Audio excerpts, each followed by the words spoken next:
आज हम रवींद्रनाथ टैगोर की सबसे प्रसिद्ध कहानियों में से एक ताराप्रसन्नेर कीर्ति की कहानी सुनेंगे।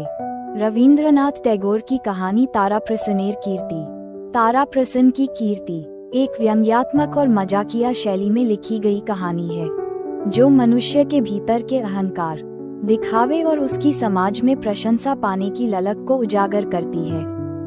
टैगोर ने इस कहानी के माध्यम से एक ऐसे व्यक्ति की कथा प्रस्तुत की है, जो समाज में अपनी प्रतिष्ठा और कीर्ति बढ़ाने के लिए कई हास्यास्पद तरीके अपनाता है। कहानी का मुख्य पात्र ताराप्रसन्न है, जो एक साधारण गांव का व्यक्ति है। वह अपने समाज में किसी विशेष उपलब्धि के कारण मशहूर होना चाहता है, ताकि लोग उसकी प्रशंसा करें और उसे एक महान व्यक्ति समझें।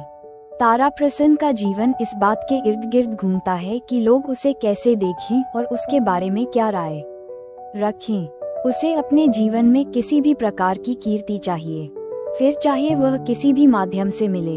उसके लिए प्रशंसा पाने की यह चाह एक जुनून बन जाती है।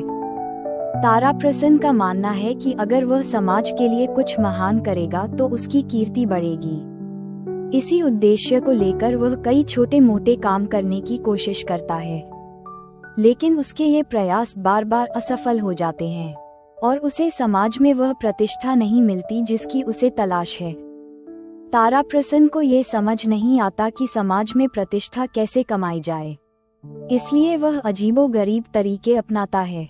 वह एक दिन सोचता है कि अगर वह समाज के भले के लिए कुछ करेगा तो लोग उसकी प्रशंसा करेंगे। इसी विचार से वह गांव के लोगों की भलाई के लिए एक कुएं का निर्माण करवाने का निश्चय करता है।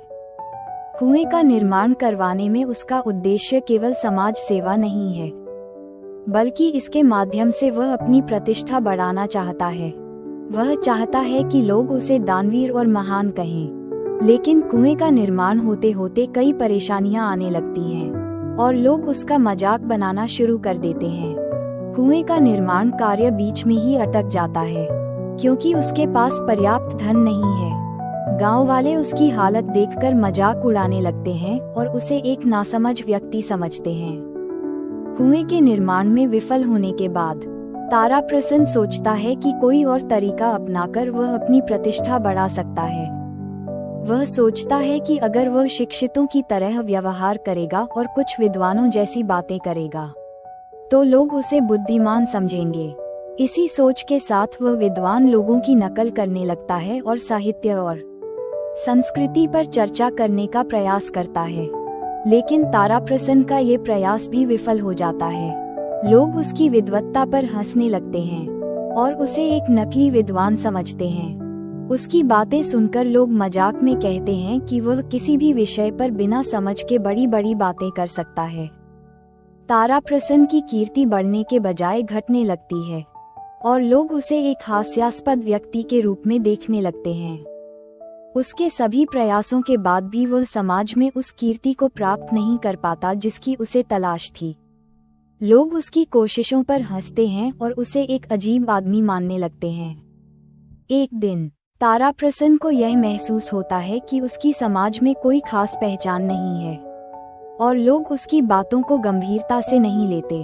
वह इस सच्चाई को स्वीकार नहीं कर पाता और अपने अंदर की असफलता से दुखी हो जाता है। उसे ये समझ में आता है कि समाज में कीर्ति पाने के लिए केवल दिखावा नहीं, बल्कि सच्चे दिल से कार्य करने की आवश्यकता है। ताराप्रसन्न का यह व्यंग्यात्मक सफर दिखाता है कि समाज में प्रतिष्ठा पाने के लिए केवल दिखावा करने से कुछ नहीं होता। सच्ची प्रतिष्ठा और कीर्ति केवल उन्हीं को मिलती है जो निस्वार्थ भाव से समाज के भले के लिए कार्य करते हैं। अपने स्वार्थ और दिखावे के कारण वह केवल मजाक का पात्र बनकर रह जाता है।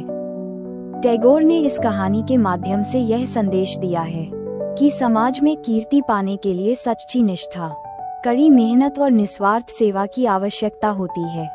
अगर आपको यह वीडियो पसंद आया हो तो इसे लाइक और शेयर करना न भूलें, ताकि और लोग भी इस सत्य को जान सकें। ऐसे ही और प्रेरणादायक तथ्यों के लिए हमारे चैनल को सब्सक्राइब करें और नोटिफिकेशन बेल को दबाएं ताकि हमारी हर नई तथ्य की जानकारी सबसे पहले आपको मिल सके।